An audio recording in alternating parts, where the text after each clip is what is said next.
عليكم ورحمة الله وبركاته. وصفتنا النهارده الفشه، معايا شوية مية كده على النار أو ما يغلي هنزل عليهم بالفشه. أنا غسلاها طبعا زي الفل زي ما انتم شايفين كده، وهي طبعا فله لوحدها. طبعا لازم تكون عند الجزار يكون كويس، وحاطة ورق لورا وفلفل اسود حصى. وأول بقى ما تستوي زي ما انتم شايفين كده هسيبها تبرد خالص خالص، وبعد كده هبدأ أقطعها طرنشات تخينة رفيعة على حسب الرغبة عندك. معايا بقى صينية على النار كده أو طاسة كده كبيرة، أو أحط فيها شوية زيت، وأول ما يسخنوا هنزل عليهم على طول بالفشه. هتجيب مع تشويحة حلوة كده زي ما انتم شايفين، حاجة سهلة وبسيطة وخفيفة.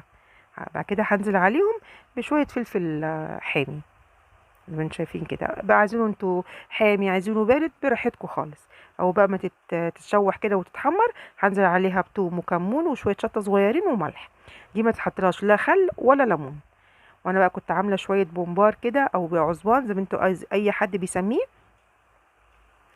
بصوا بقى الجمال تحفة. طبعا احنا عملناه قبل كده ونزلناه في القناة.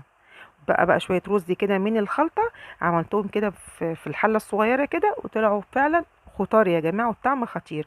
يا رب الوصفة تعجبكم.